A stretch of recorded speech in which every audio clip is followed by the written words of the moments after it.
মুসা আলাইহিস সালাম না পায়া মুসা আলাইহিস সালাম আচরিত হয়ে যায়, নদীর কিনারে বসে বসে কান্দে। আল্লাহ বলে, মুসা তুমি নবী, তুমি কানলে আমার তো ভালো লাগে না। আল্লাহ বলল, মুসা রে, মুসা কান্দো, এটা বেলেগ কথা, কান দিতে পারো, কিন্তু মুসা শোনো, তোমার এক ফোঁটা চোখের পানি যদি এই মাটিতে পড়ে যায়, এই মাটিতে আমি জালজালা গজব আইনা দিব। মুসা তুমি কান্দো কান্দো, আমার কোনো আপত্তি নাই, কিন্তু তোমার যদি এক ফোঁটা পানি এই শহরে পড়ে, এই শহর আমি বরবাদ করে দেব, জালজালা এনে দেব। মুসা জালজালা এনে দেবো আমি, কি করবা কও? মুসা আলাইহিস সালাম বলল, আল্লাহ না, আল্লাহ আল্লাহ আল্লাহ আল্লাহ, আপনি এটা করবেন না, কারণ এই শহরের ভিতরে আমারে মানা মানুষও আছে। আল্লাহ বলে, মুসা তুমি তাইলে কি চাও? মুসা হাত তুলে বলে, আল্লাহ আল্লাহ আল্লাহ আল্লাহ, না কয়ে উপায় না। আল্লাহ আমি বর্তমানে 21 বছর 7 মাস এই যে নবী হইয়া এত কষ্ট করি, আল্লাহ কিছু মানুষ আমারে অপবাদ দেয়, আল্লাহ ওরা আমার কাছে আসে না, তোমার কথা মানতে চায় না। আল্লাহ দোয়া চাইলাম, আল্লাহ আপনি একটা করেন। এই দোয়া যখন মুসা করলেন, লাগাল্লাগ আরশের ভিতরে কবুল হয়ে যায়। আল্লাহ বলো, এই জায়গার মানুষ নবীরে অসম্মান করেছ, আল্লাহ কলেরা বেমার দিয়ে একদিনে 40,000 ইহুদি খ্রিস্টানকে মাইরে আল্লাহ ধ্বংস করে দিছে। এই নাউজুবিল্লাহ, কয় হাজার? 40,000 মানুষকে 1 ঘন্টার ভিতরে আল্লাহ কলেরা বেমার দিয়ে ধ্বংস করে দিছে। কিতাবের ভিতরে পাওয়া যায় একবারে 70 জন মানুষ আছে, 70 জন মানুষ ধরেই কলেরা বেমার হয়ে মারা গেছে। 70 জন মানুষ, কয়জন মানুষ? কথা কয়, কয়জন? 70 জন। তার জন্য নবীর কথা মানা লাগে। আজকে নবীর কথা আমরা মানি? কথা কয় না, নবীর কথা মানি, নবীর কথা আমরা মানি। আল্লাহর নবী বলছে, আমার জামানার ভিতরে সকালে মুসলমান হবে, সন্ধ্যায় কাফির হবে, সন্ধ্যায় মুসলমান হবে, 8টা বাজে আবার কাফির হবে, 8টাতে কাফির হবে, রাত 12টায় আবার মুসলমান হবে। আপনারা শোনেন নাই জিবরাইলের ওয়াকিয়া? জিবরাইলের ওয়াকিয়া শুনছিলেন? হযরতে জিবরাইল আলাইহিস সালাম বলে, জীবনে আমি যতদিন থেকে জিবরাইল করতেছি, জিবরাইল আল্লাহ আমার যতদিন থেকে বানাইছে, আমার 4 দিন বা 3 দিন খুব কষ্ট হয়েছে। কয়টা দিন? কথা কয় না, কয়টা দিন? 4 দিন বা 3 দিন খুব কষ্ট হয়েছে। কোন কোন দিন? একটা দিন আপনারা জানেন, হযরত ইব্রাহিম খলিলুল্লাহ ইসমাইলকে জবাই করতেছে, শুনছেন না আপনারা? ইব্রাহিম খলিলুল্লাহ ইসমাইল নবী উনার বাচ্চাকে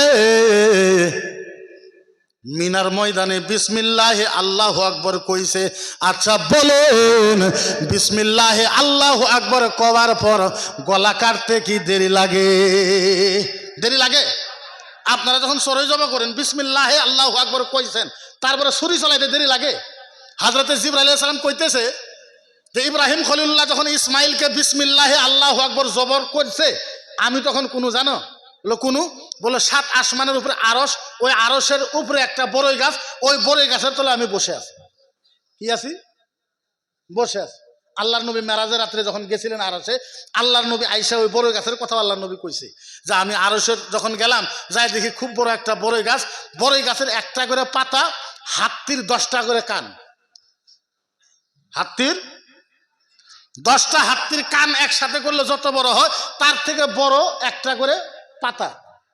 আর আল্লাহর নবী বলছে এরা করে বড়ই কমসে কম 8 মণ করে ওজন। সুবহানাল্লাহ কোন? একটা করে বড়ই কয় মণ করে ওজন? কমসে কম 8 মণ করে ওজন। আল্লাহ নবী মেরাজের থেকে আয় বলছে। জিবরাইল বলে 7 আসমান থেকে উপরে আরশ, আরশের ওখানে বড়ই গাছ, বড়ই গাছের তলে বসে আছি। আল্লাহ কয় জিবরাইল কোন? জিবরাইল কয় আল্লাহ, ও আল্লাহ 7 আসমানের উপরে আরশ, আরশের নিচে আরশের সাথে বড়ই গাছ, আল্লাহ আমি বড়ই গাছের তলে বসে আছি। আল্লাহ বলে জিবরাইল, 1 আসমান থেকে আরেক আসমান কয়দিন তোমার লাগবো? জিবরাইলের আল্লাহ 600 নূরের পাগা দিছিল। কয়শো? কত? 600। জিবরাইল বলে আল্লাহ পাক আমাকে 6টা নূরের পাগা দিছে। একবার আল্লাহ আমারে কইলো, জিবরাইল তুমি জান্নাত দেখবা? জিবরাইল একদিন আল্লাহরে কইলো যে আল্লাহ আমি জান্নাত দেখবার চাই। আল্লাহ কই জিবরাইল জান্নাত দেখবা? বলে হ। আল্লাহ বলে দেখো। জিবরাইল কইলো আমার যে আল্লাহ পাকে 6টা নূরের পাগা দিছে, এই পাগাটা একবার যদি খেলে এবার করে মারি, এবার করে যদি যেরকম আমরা গাড়ি স্টার্ট দেয় না, বলে আমি পাগাটা যদি একবার মারি 1 সেকেন্ডে আমি 70,000 কিলোমিটার যাই। সুবহানাল্লাহ আসতে কোন মানুষ শুনবো আবার। এই 6টা পাগা যখন মারি 1 সেকেন্ডে 70,000 বার যায়, তাই আমি 7 বছর পর্যন্ত গেছি। কয় বছর? আরো জোরে, কয় বছর? আমি 7 বছর পর্যন্ত গেছি জান্নাতের এই মাথার থেকে ওই মাথা, তাও আমি যাইতে পারি না। আরো জোরে কোন? 1 সেকেন্ডে 70,000 মাইল যায়। আমি জান্নাতে গেছিলাম 7 বছর, এই মারার থেকে ওই মোড়া গেছি, আমি জান্নাতের এই মোড়ার থেকে ওই মোড়া পাই নাই। আর আমার যে পাগা, আল্লাহর যে পৃথিবী আছে, আল্লাহর পৃথিবী যত বড় তার থেকে 7 গুণ বড় আমার একটা করে নূরের পাগা। জিবরাইল বলছে, আল্লাহ বলছে জিবরাইল কনে তুমি কনে? আল্লাহ বলছে 7 আসমানের উপরে বড়ই গাছ, আরশের ভিতরে বড়ই গাছের তলে বইছি। আল্লাহ কয় হবে না। জিবরাইল কয় আল্লাহ কি হবে না? জিবরাইল তুমি জিনু থাকো, ইব্রাহিম নবীরে বিসমিল্লাহে আল্লাহু আকবার কইছে জব করব, আল্লাহু আকবার কইছে, এখন ছুরি খালি গলাতে লাগবো। জিবরাইল একটা কাম করে, বলো কি? আরশের থেকে 1 আসমান, 1 আসমান থেকে 2 আসমান, 2-এর থেকে 3 আসমান, 3-এর থেকে 4 আসমান, 4-এর থেকে 5 আসমান, 5-এর থেকে 6 আসমান, 6-এর থেকে 7 আসমান তলে আসো। তারপরে জান্নাতে যাও, জান্নাত থেকে একটা দুম্বা নেও, দুম্বা আইনে মিনার ফিল্ডে আইনা ইসমাইলকে সরাইয়া দাও, দুম্বাকে দিয়ে দাও যাতে দুম্বা জব হয়ে যায়। দুম্বা যাতে যাব। জিবরাইল কো আল্লাহ এর কথা, 1 আসমান থেকে আরেক আসমানে যাইতে লাগে 70,000 বছর। 7টা আসমান, 7 আসমান পার করে মুখিবে জান্নাতে যা মুখিবে, দুম্বা আন মুখিবে মিনার ময়দানে দিমুখে এমনি, তার আগেই দিয়ে খালাস। আল্লাহ কয় জিবরাইল আমি যা কইছি তাই মানো। জিবরাইল কয় 3টা দিন বা 4টা দিন খুব কষ্ট হয়েছে, আমি আরশের থেকে 7টা আসমান পার করিয়া জান্নাতের ভিতরে যাইয়া দুম্বা আনছি, দুম্বা আইনে মিনার ময়দানে আইছি। মিনার ময়দানে আইসা দেখি ইব্রাহিম খলিলুল্লাহর ছুরি আদা যায় পাইছে, ইসমাইলকে সরাইলাম, দুম্বা দিলাম, দুম্বা কুরবানি হয়ে যায়। সুবহানাল্লাহ, সুবহানাল্লাহ। দুম্বা কি হয়ে যায়? যেরকম দুম্বা কি হয়ে যায়? আল্লাহ যা চায় করতে পারে না নাই? আর যেরকম করতে পারে না নাই? 2 নম্বর কে? জিবরাইল বলে আমি সিদরাতুল মুনতাহা, কোন সিদরাতুল মুনতাহা সব ফেরেশতাকে সঙ্গে নিয়ে কিয়ামতের আলোচনা করতেছি যে আল্লাহ কিয়ামত কেমনে করে পার করবে, কি হিসাবে কিয়ামত হবে। আমরা সব ফেরেশতা একসাথে বসে আলোচনা করতেছি। আল্লাহ ডাক দিয়েছে জিবরাইল কোন আসো? জিবরাইল কয় আল্লাহ সিদরাতুল মুনতাহা। আল্লাহ কয় জিনু থাকো, একটা কাম করা লাগবে। বলে আল্লাহ কি কাম? আমার ইউসুফ নবীকে ওর ভাইয়েরা কুয়ার মাঝে ফালাই দিছে, কুয়ার তলে পাথর আছে, আমার নবী ইউসুফ যদি পাথরে পড়ে যায় মাথা আইলা যাবে। জিবরাইল যাও, ও জিবরাইল যাও, ও জিবরাইল যাও, যায় আমার নবীকে বাঁচাও, যাও আমার নবীকে বাঁচাও। হযরত জিবরাইল বলে 2য় দিন আমার খুব কষ্ট হয়েছিল, আমি গেছি যাই কুয়ার ভিতরে সান্দাইছি, দেখি কেবল ইউসুফ নবী আধা কুয়া পাইছে, আধা কুয়া পাইছে। আমি পাঞ্জা দিয়ে ধরলাম, সুন্দর করে ধরলাম, ধরে দেখি কাপড় উলঙ্গ, কাপড় কোনো কাপড় টাপড় কিচ্ছু নাই, কোনো কাপড় নাই। জিবরাইল বললেন ইউসুফ, ও নবী ইউসুফ আপনার এই অবস্থা কেন? বলে কি বলবো, আমার ভাইয়েরা চক্রান্ত করে আমার কুয়ার ভিতরে ফালাই দিছে। বলে কারণ? বলে আব্বা একটু আমার বেশি আদর করে তো, যার জন্য আমার পাঠাই দিছে, কুয়ার ভিতরে ফেলাই দিছে। জিবরাইল কয় আল্লাহ উলঙ্গ কি করব? আল্লাহ কয় জিবরাইল একটা কাম কর, ইউসুফ নবীর গলার ভিতরে দেখ সুন্দর একটা তাবিজ আছে। তাবিজ কি আছে? সুন্দর একটা তাবিজ আছে, তাবিজটা খুল। এবার জিবরাইল বলল আমি তাবিজ যতই খুলি ততই লম্বা হয়ে যায়, যতই খুলি ততই লম্বা হয়ে যায়, যতই খুলি ততই লম্বা হয়ে যায়। আমি জিবরাইল আশ্চর্য হয়ে গেলাম। জিবরাইল প্রশ্ন করছে আল্লাহরে, আল্লাহ এর জল একটা তাবিজ, এর জলা তাবিজ যতই খুলি ততই কাপড়ের মতন লম্বা হয়ে যায়, এইটা কি? তখন আল্লাহ বলে, জিব্রাইল বুঝো না, এই তাবিজটা হইল ইব্রাহিম খলিলুল্লাহকে যখন আগুনে ফেলাইছিল, শুনছেন না? কথা কই না? তখন ইব্রাহিম বলছেন, আল্লাহ আমার তো আগুনে ফেলাইবে, এখন উপায়? আল্লাহ কয় যে, ইব্রাহিম তুমি চিন্তা করো না, আগুনে ফেলাইবে কত দূর, তোমার আমি গলাতে এমন একটা কাগজ দিয়ে দিলাম জিব্রাইলের মাধ্যমে, এই কাগজটা বুলেট প্রুফ কাগজ হবে, তুমি আগুনের ভিতরে পড়বা, আগুন থেকে তুমি এই কাপড়ের জড়িয়ে হাওয়া পাবা, হাওয়া হাওয়া পাবা, হাওয়া, আর জান্নাতের খুশবু পাবা, জান্নাতের বাসনা পাবা এই কাগজ। আল্লাহ বলে, জিব্রাইল আমি ইব্রাহিম নবীকে এই কাগজ দিছিলাম, ইব্রাহিম নবীর এই তাবিজটা ইসহাক নবী পাইছে, ইসহাক নবীর কাপড়টা উনার ছেলে ইয়াকুব নবীকে দিছে, ইয়াকুব নবী এই কাগজটা হযরতে ইউসুফ আলাইহিস সালামকে দিছে, ওই কাগজ। 3 নম্বর হলো তাইফের ময়দানে কাফের যখন ঝরঝর করে আল্লাহর নবীকে পাথর মারা আরম্ভ করলেন, আল্লাহর কসম আমি বুঝাইতে পারবো না, আল্লাহর নবীকে যেইভাবে পাথর মারা হয়েছে, যেই দিন থেকে দুনিয়া সৃষ্টি হয়েছে কিয়ামত পর্যন্ত যত পাথর মারবেন তার থেকে বেশি দাগ আল্লাহর নবীর শরীরে হয়েছে।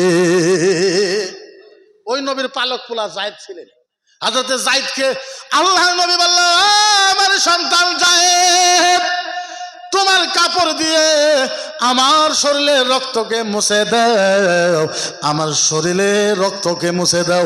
এবার মুছতে মুছতে হযরতে যায়েদের কাপড় শেষ হয়ে গেছে। কাপড় যখন শেষ হয়ে গেছে, আল্লাহর নবী সাল্লাল্লাহু আলাইহি ওয়াসাল্লাম হাতের থেকে ঝলঝল করে টপ টপ করে রক্ত বাড়ায়। আল্লাহর নবী হাতের রক্ত হাতের ভিতরে মাখে, শরীরের রক্ত শরীরের ভিতরে মাখে, মুখের রক্ত মুখের ভিতরে মাখে। হযরতে যায়েদ বলে, ইয়া রাসূলুল্লাহ, ও নবী গো, রক্ত শরীর থেকে বার হইলে শরীরে যত মাখেন ওই রক্ত ভিতরে যায় না। নবী গো, আপনি শক্ত শরীরের রক্ত যতই মাখেন, শরীরের থেকে যে রক্ত বাড়াইছে এই রক্ত তো আর ভিতরে যাবে না। আল্লাহ নবী চোখের পানি ফেলায় বলে, যাবে ও যায়েদ, শোনো, তুমি জানো না, মান বাদা ইলা তামিল কালাল আরদা ফাহুয়া খাজবাতা। সুবহানাল্লাহ কইলেন না? জোরে কর। আল্লাহর নবী বলে, যায়েদ তুমি জানো না, আমার শরীরের এক ফোঁটা রক্ত যদি তাইফের ময়দানে পড়ে, এই তাইফের ময়দানে ভূমিকম্প আরম্ভ হয়ে যাবে। যায়েদ, আমার শরীরের এক ফোঁটা রক্ত যদি এই তাইফের ময়দানে পড়ে যায়, তাইফের ময়দানে জালজালা এসে যাবে, ভূমিকম্প এসে যাবে, কুলাইতে পারবে না। শরীরের রক্ত আল্লাহর নবী মুছলেন, শরীরের রক্তকে আল্লাহর নবী মুছলেন। মুছার পরে আল্লাহর নবীর দুই ঠ্যাঙ্গের রক্তটা আল্লাহর নবীর চামড়ার মোজা ভিজে গেছে। এবার চামড়ার মোজাতে পানি রাখলে মোজা একটু তোলে, এখানে যদি পানি পড়ে প্যান্ডেলে এক জায়গায় জমা হইলে পানি এরকম করে না? আল্লাহর নবীর 2 ঠ্যাঙ্গের মোজা মুবারক ঢিলঢিলা হয়ে গেছে, রক্ত পড়বে। আল্লাহ বলেছে, জিব্রাইল তুমি কোন আসো এই প্রশ্ন করবো না। জিব্রাইল শোনো, আমার নবীর ঠ্যাঙ্গের এক ফোঁটা রক্ত যদি তাইফের ময়দানে পড়ে, আমি আল্লাহ তাইফের ময়দানকে ধ্বংস বরবাদ করে দিব। জিব্রাইল তুমি কই আসো আমি জানি না, আমি জিজ্ঞাসা করতে চাই না। জিব্রাইল শোনো, আমার নবীর শরীরে এক ফোঁটা রক্ত যদি তাইফের ময়দানে পড়ে, আমি তাইফের ময়দানকে উলট পালট করে দেব আমি আল্লাহ। আল্লাহ বলেছে, নবীর এক ফোঁটা রক্ত যদি তাইফের ময়দানে পড়ে, তাইফকে আমি উলট পালট করে দেব, উলট পালট করে দেব, উলট পালট করে দেব। আজ ওই নবীকে নিয়ে কত সমালোচনা হয়, রাসূলকে নিয়ে কত সমালোচনা হয়। ওই নবীর সুন্নত, ওই নবীর কথা, ওই নবীর বক্তব্য, ওই নবীর চরিত্র, ওই নবীর ব্যবহার আজ আমাদের ভিতরে নাই, তো 1% পর্যন্ত আমাদের ভিতরে নাই। কি করলেন? আমাকে একটা বস্তু দেখান। দুঃখের সাথে এই জায়গাতে বলতেছি, আমার মাত্র আপনারা একটা বস্তু দেখান। এই বৃহত্তর এলাকায় খারবিড়ি থেকে নিয়ে পুরা ব্রহ্মপুত্র পর্যন্ত আমার একটা সমাজ দেখান যে মাদ্রাসার হুজুর মসজিদের ইমাম বাদে ইসলামের আর কোনো কাম হইতেছে কি হইতেছে না। আমার এখন ইসলাম আগ বাড়ানোর জন্য এই মাদ্রাসা ছাড়া, হুজুর ছাড়া, মক্তবার মসজিদ ছাড়া আপনারা কোন সমাজের মানুষ, দেওয়ানি, মাতবর, হাজি, গাজী, মুন্সি যা আছে, ইসলামের জন্য একটু কাম হইতেছে কি? কথা কয় না, কথা কয় না, হইতেছে কি? হ্যাঁ, তারপরেও সবচেয়ে দুঃখজনক কথা এটা, আজ মাদ্রাসার জন্য, মসজিদের জন্য আমরা ভিক্ষা করা লাগে মানুষের সামনে। আপনি জীবনে কোনোদিন শুনছিলেন আমাদের আসামের হিন্দু ভাইয়েরা কোনোদিন শুনছিলেন এবার সভা পাইতে মন্দিরের জন্য কালেকশন করতেছে? কথা কয় না, শুনছিলেন কোনোদিন? হ্যাঁ, দেখাইতে পারবেন কোনোদিন যারা মন্দিরের জন্য কালেকশন করতেছে? আজ আমরা যে আল্লাহ বানাইলো ওই আল্লাহকে আপনি ভুলে গেলেন। আমি মুক্তির কথা আপনি শুনবেন যে কথা হয়, হ্যাঁ,